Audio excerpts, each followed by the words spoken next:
के बाद आप सबका डिस्कवरी ऑफ स्पिरिचुअल इंडिया के कार्यक्रम में एक बार फिर स्वागत है।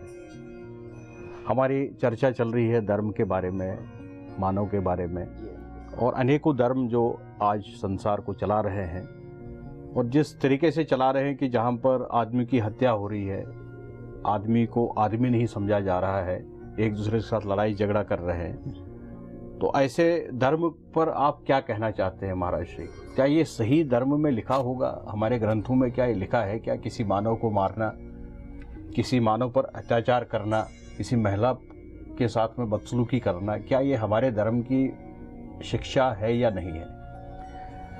ये धर्म ये नहीं सिखाता है। धर्म सिखाता है सदाचार, प्रेम, एकता और अखंडता। धर्म की परिभाषा ये जानते ही नहीं है। हमारे यहाँ तो दूसरों को ही बोला जाता है कि मातृदेवो हो, दूसरे को माँ समझो। तो ये जो लोग हिंसा करते हैं, जो लोग प्रकृति की रक्षा नहीं कर सकते, प्रकृति के नियम के विरुद्ध चल सकते हैं, वो मानव को क्या दिशाएं देंगे? इसलिए जो लोग इस प्रकार का कर रहे हैं, वो मैं उनको इंसान नहीं समझता। इंसान उसको बोलते हैं जो दूसरों को सहायक बने जी। दूसरों को दुख देना, दूसरों को पीड़ा पहुंचाना, इससे बड़ा और अपराध हो नहीं सकता। दूसरों को जोड़ना, दूसरों को सुख पहुंचाना, गिरे हुए को उठाना, ये धर्म सिखाता है। अब आजकल लोग कुछ तथाकथित, कुछ ऐसे अपने स्वार्थ के लिए, कुछ वोटों के लिए, कभी जाति के नाम पर लड़ा रहे हैं, कभी धर्म के नाम पर लड़ा रहे हैं, कभी किसी के नाम पर लड़ा रहे हैं। ये लोग गरीब के नाम पर अमीर बने बैठे और वो लड़ रहे हैं, क्योंकि उनको सच्चाई पता ही नहीं। इसलिए धर्म तो हमारे देश में अखंडता को जोड़ता है, उसको खंड नहीं करता। पर इनको पता ही नहीं है, कभी कोई कुछ कहता है, कभी कोई कुछ। तुंडे तुंडे मतिर भिन्ना, जितनी खोपड़ियां उतने विचार। इसलिए आप आज देखिए, जैसे नई नई मॉडल की कारें निकल गई, नई नई मॉडल की मोटरसाइकिल निकल, ऐसे नए नए मॉडल के लोग धर्म निकाल रहे हैं, नए नए धर्म बन रहे हैं। हाँ, उनसे पूछो कि क्या धर्म भी नए मॉडल होता है? जी जी जी। क्या परमात्मा भी नए मॉडल का हुआ है? क्या वेद भी नया मॉडल का हुआ है? पर लोगों को पता ही नहीं है, और उनको भटकाने के लिए बहुतेरे चौधरी बनकर घूमे जा रहे हैं, तथा कथित गुरु। तथा आप देखिए, वेदों पर कोई बोलने को तैयार नहीं जी, क्योंकि वेद ऐसे चीज नहीं है जो कोई भी हाथ लगा दे। वेद वो है, वेदो अखिलो धर्म मूलम। वेद इस चीज का मूल है, जड़ है, और जड़ें दिखाई नहीं देती, पर जड़ें इतनी मजबूत हैं। जड़ें हैं तो वृक्ष हैं, वृक्ष हैं तो शाखा है, शाखा है तो फल है। पर लोग मिटाने वाले मिट गए, पर ये सनातन धर्म नहीं मिटा। क्यों? कि एक संत लिखते हैं कि जोर लगा ले अरे जमाने, कितना जोर लगाएगा जी। कभी नहीं भगवान का झंडा, कभी न झुकने पाएगा। इसलिए हमारे सनातन धर्म की जड़ें इतनी फैली हुई हैं कि कोई न कोई विवेकानंद, कोई न कोई रामकृष्ण परमहंस, कोई न कोई स्वामी राम तीर्थ, कोई न कोई स्वामी गंगेश्वरन जैसे महापुरुष इस धरती पर आते हैं और फिर से सनातन धर्म की ओर प्रेरित करते हैं। जी, बहुत ही सुंदर आपने कहा। डॉक्टर साहब, एक और थोड़ा सा एक कंफ्यूजन है। क्या? जो साइंस वाले हैं वो धर्म को मानते नहीं, और जो धर्म वाले हैं वो साइंस को नहीं मानते, और दोनों का संबंध इस सृष्टि से है। साइंस का भी सृष्टि के साथ संबंध है और आध्यात्मिकता का भी बिल्कुल संबंध है। तो आपने अपने पुस्तक में तीनों का उल्लेख किया है। जी हाँ, जी। तो हमारे दर्शकों को थोड़ा बताइए तीनों में क्या अंतर है, और आपने ये बेस क्यों बनाया? बेसिक बात यह है कि हमने जब इन सब शब्दों के अर्थ को समझेंगे तो हमें पता चल जाएगा कि विज्ञान आध्यात्म से अलग नहीं है। आध्यात्म ये बताता है कि सच पहले से फैला हुआ है, विज्ञान उसी सच की खोज कर रहा है, और वो अपने प्रमाणों के साथ उस सच तक पहुंच रहा है जो अभी तक आदमी देख नहीं पाया है ना। इसीलिए प्रकृति के पंच तत्वों के ज्ञान को, प्रमाणित ज्ञान को विज्ञान कहते हैं। कि प्रकृति के पंच तत्व जो हैं ये फिजिकल है, दिखाई पड़ते हैं, और चूंकि ये दिखाई पड़ते हैं तो उन पर ही हम है ना स्टडी कर सकते हैं, अध्ययन कर सकते हैं, और जिन पे हम अध्ययन कर पाते हैं उनको हम विषय तत्व कहते हैं। इसीलिए इनके प्रमाणित ज्ञान को, पंच तत्वों के प्रमाणित ज्ञान को विज्ञान कहते हैं, और इसीलिए इंग्लिश में इसको साइंस बोलते हैं, SCIENCE। SCENCE means Search Communicating Inventive Encyclopedia of Natural Cosmic Elements, है ना। तो अब ये होता है, मगर आध्यात्म है ये चूँकि प्रमाणित ज्ञान नहीं देता, ये इसीलिए आध्यात्म का मतलब होता है अध्ययन आत्मा सृष्टि का। ये आत्मा सृष्टि है, न कि पहले आत्मा को संज्ञा रूपक में देखा जाए, क्योंकि आत्मा ने होता है चेतना। इसीलिए आज से आतिशबाजी शब्द बना है। बहुत ही एक्टिव बच्चा होता है तो कहते हैं बड़ा आतिशी बच्चा है ना। और चेतना चूँकि एक शक्ति है, और शक्ति शब्द स्त्रीलिंग शब्द होता है, इसीलिए जितनी भी शक्ति हैं उनको हमारी माइथोलॉजी में, हिंदू माइथोलॉजी में माँ का रूप दिया है। इसीलिए कहते हैं ना शक्ति लगती, कभी नहीं कहते हैं शक्ति लगता है। इसीलिए शक्ति शब्द ही चूँकि स्त्रीलिंग शब्द है, इसलिए जितनी भी शक्तियाँ हैं सबको माँ के रूप में जाना गया है। इसीलिए आत्मा में आत्मा माने चेतना होता है, माँ माने शक्ति, यानी वो शक्ति जो हर समय चैतन्य है उसको आत्मा कहते हैं। इसीलिए इंग्लिश में उसको सोल कहते हैं, SOUL, source offers unbroken life, है ना, जो हर समय सतत जीवन देती है वो सोल कहलाती है। अच्छा, अब विज्ञान से हमें प्रमाण के साथ, इसीलिए आपने शिव पुराण में एक वर्णन भी आया है जिसमें ब्रह्मा जी को, सरस्वती जी को ब्रह्मा जी की बेटी भी बताया है और पत्नी के रूप में भी बताया।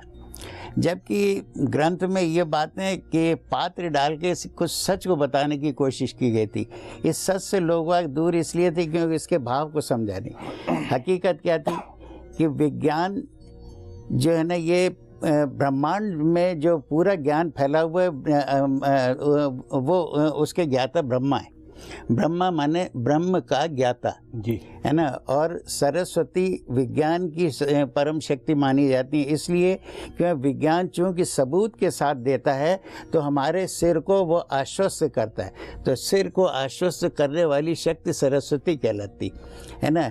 अब विज्ञान आध्यात्म के परिप्रेक्ष्य में इतना छोटा है कि वो बेटी के बराबर है। इस चीज़ को बेटी के रूप में समझाया गया। लेकिन विज्ञान और आध्यात्म दोनों एक दूसरे में ऐसे समाहित हैं जैसे पति पत्नी जी, है ना। इसलिए इस चीज़ का वर्णन शिव पुराण में इस सच को बताने की कोशिश की गई थी। तो हकीकत ये है कि विज्ञान जो है ये हमें उसी सच तक ले जा रहा है जो सच पहले से फैला हुआ, ये अलग नहीं है।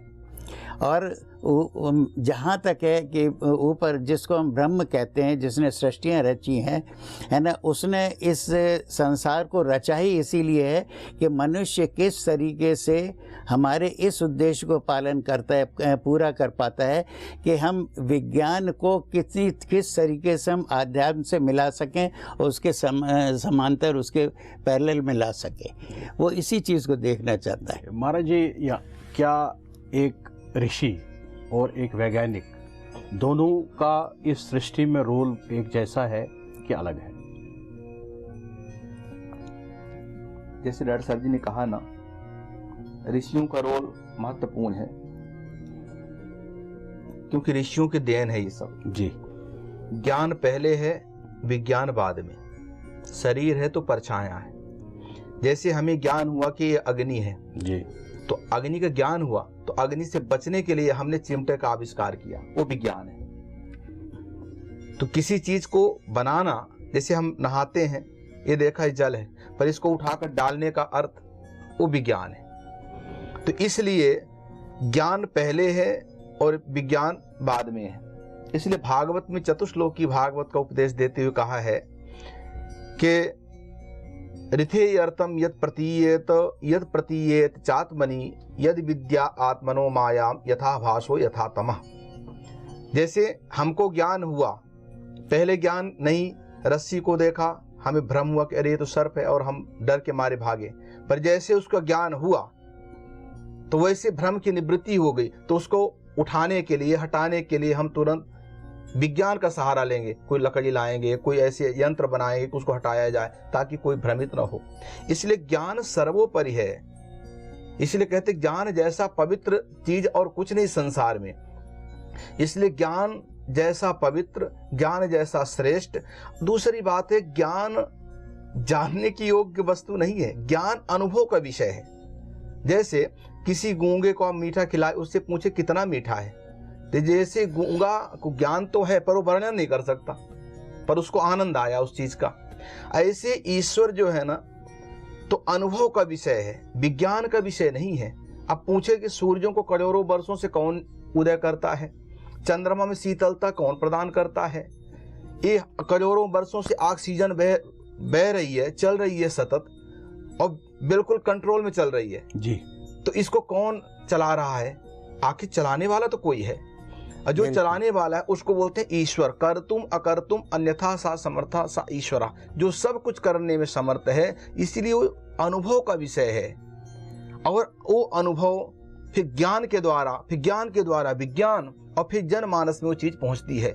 इसलिए ऋषियों का रोल महत्वपूर्ण है और वैज्ञानिकों का अपना जगह है, ऋषियों का अपनी जगह है, इसलिए दोनों सम्माननीय जी जी जी। तो बहुत ही सुंदर आपने कहा। यहाँ पर और दो शब्द आते हैं, जीवन और मृत्यु। साइंस तो मानती नहीं और हमारा धर्म मानता है, सनातन धर्म मानता है। डॉक्टर साहब आपका क्या कहना है? जीवन मृत्यु हम ये नहीं कहेंगे कि विज्ञान मानता नहीं जी। पहली बात तो ये कि विज्ञान जीवन के साथ ही तो चल रहा है। जब जीवन है तभी विज्ञान आ पा रहा है, वरना विज्ञान ही नहीं आ पाता। जीवन का अर्थ ये होता है कि जब हम किसी उद्देश्य को बनाते हैं तो उस उद्देश्य को पूरा करने के लिए जिन जिन माध्यम से हम उद्देश्य को क्या कहते हैं पूरा करते हैं, तो उस उद्देश्य जो है ना वो सच होता है, और उसको पूरा करने के लिए जितने उपादान होते हैं वो भी सच होते हैं, क्योंकि बिना उनके उपयोग के हम ना उद्देश्य को पूरा नहीं कर सकते, है ना। तो जीवन, अब उस उद्देश्य को पूरा करने के लिए जो कर्म काल का पीरियड है वो हमारा जीवन कहलाता है। तो इसका मतलब ये है कि हमारे अस्तित्वकर्ता ने जब हमें जन्म दिया ही है, किसी न किसी कारण से दिया है, तो जन्म से लेकर डेथ तक का जीवन हमारे उद्देश्य को, उसके उद्देश्य को पूरा करने के लिए है, जो हकीकत है, जिसको हम इग्नोर नहीं कर सकते। और उसने चूँकि इस जीवन को पूरा करने के लिए शरीर और आत्मा दोनों की रचना की है, और यहाँ पर इन दोनों को उसने योग के साथ पैदा किया है, इसीलिए ताकि आदमी अपने जीवन के पूरे कर्म कर सके। और जिस दिन आदमी अपनी गलती से या सुपर एन्यूएशन पीरियड की वजह से उस योग से विक्षिप्त होता है, तभी उसकी डेथ हो जाती है जी। यानी ये जब वो डेथ हो जाती है यानी कि वो अकर्मक हो जाता है, तो मतलब आप तब वो मानते डेथ हैं कहलाती है कि उसकी। जो पूर्ण जन्म है वो होता है और स्वर्ग नर्क होता है। स्वर्ग नरक है, लेकिन पुनर्जन्म की व्याख्या अलग है। पुनर्जन्म की व्याख्या का मतलब होता है जन्म पुनः उसका जिसने एक बार जन्म ले लिया हो जी। जैसे पुनर्विवाह का मतलब है विवाह उसका जिसने एक बार विवाह कर लिया हो, है ना। और इसी तरीके से पुनर्विवाद, जिस बात पे एक बार विवाद हो चुका उसी पे दोबारा विवाद करना पुनर्विवाद कहलाता है। तो पुनर्जन्म का अर्थ होता है जन्म पुनः उसका जिसने एक बार जन्म लिया है। तो जन्म के बाद जब डेथ होगी तब जब दोबारा जन्म लेगा तभी होगा जी, है ना। तब इसका मतलब क्या हुआ कि अगर ऐसा कब हो सकता है। अब बात यहाँ पर ये आती है जिसके भ्रम में जनरली क्या हुआ, आत्मा को लोगों ने अजर अमर समझ करके ये सोच लिया शरीर तो मिट्टी मिल गया तो आत्मा ही एक केवल बची है जो कि जन्म बार बार ले सकती है जी। लेकिन ऐसा हकीकत में वेद में ये नहीं लिखा कि मैं व्यक्ति को पृथ्वी पर दोबारा जन्म देता हूँ कर्म करने के लिए, ये कहीं नहीं लिखा है। पुनर्जन्म की बात कही, लेकिन पुनर्जन्म कैसे देगा। अब देखिए जैसे कोई एक आदमी कुछ इनाम उसको मिला और लेने के लिए आगे बढ़ रहा, उसकी डेथ हो जाती है और किसी दूसरे शरीर में प्रवेश करके खड़ा हो जाए, क्या ये तो इनाम मैंने पाया, तो उसको इनाम नहीं दिया जाएगा जी। लेकिन इनाम क्यों नहीं दिया जाएगा, इसलिए नहीं दिया है कि जिसने इनाम पाया व्यक्ति वो नहीं है। व्यक्ति वो होता तब इनाम मिल जाता है कि नहीं। जैसे हम कभी ये सोचते हैं कि व्यास जी ने गीता में जो लिखा है और श्री कृष्ण जी ने कहा एक जगह कि अर्जुन को कहा पार्थ अगर तुम डेथ होती है तो तुम स्वर्ग का सुख भोगोगे, वरना अगर जीवित रह जाते हो तो हस्तिनापुर का राज भोगोगे। लेकिन दूसरी तरफ लिखने वाले ने जब ये बात लिखी कि आत्मा वस्त्र बदलती रहती है और जब संसार में आती जाती रहती है, तो इसका मतलब कि वस्त्र बदलने से व्यक्तित्व बदल जाता है। व्यक्तित्व नहीं बदलता है, वस्त्र बदलने। जैसे हम कमीज दूसरी पहन लें तो हम डॉक्टर सक्सेना नहीं रहेंगे, अगर हम शरीर बदल लें तो हम डॉक्टर सक्सेना नहीं रहेंगे, है ना। इसका मतलब क्या, अगर हमें दूसरे जन्म में हमारा व्यक्तित्व नहीं रहा तो फिर पुनर्जन्म कहाँ हुआ, है ना।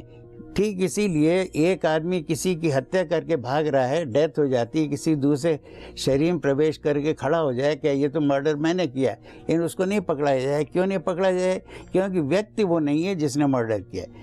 व्यक्तित्व का मतलब, हमारा जो कर्म है व्यक्तिगत कर्म होते हैं, जो कि व्यक्तित्व के हिसाब से जिसका न्याय होना है। तो चूँकि सृष्टिकर्ता ब्रह्म ने हमारा शरीर और आत्मा दोनों को बनाने वाला है, तो वो दोनों को जब बनाने वाला है तो दोनों को एक साथ सामने खड़ा कर सकता है। उसने यहाँ योग के साथ पैदा किया। स्वर्ग नरक में किस तरीके से हमें पुरस्कार और दंडित कर समय पुनः जीवन हमारे ही व्यक्तित्व को देगा, वो पुनर्जन्म कहलाए। क्योंकि उस समय हमारा शरीर और आत्मा दोनों एक साथ होंगी। उसका मेन कारण क्या है, देखिए मैं आपको बता दूं कि उसने सृष्टियाँ जो बनाई, ये वैज्ञानिक रूप आपको बता रहा हूँ कि सृष्टियाँ जो बनाई है परमाणुओं से बनाई है, जो अनश्वरीय होते हैं, जो नश्वर नहीं होते।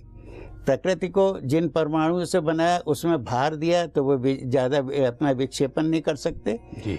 लेकिन आत्मा सृष्टि को जो उन्होंने बनाया वो एक परमाणु का एक बनाया, यानी आत्मा एक परमाणु की बनी है, जो परमाणु अनश्वरीय होता है।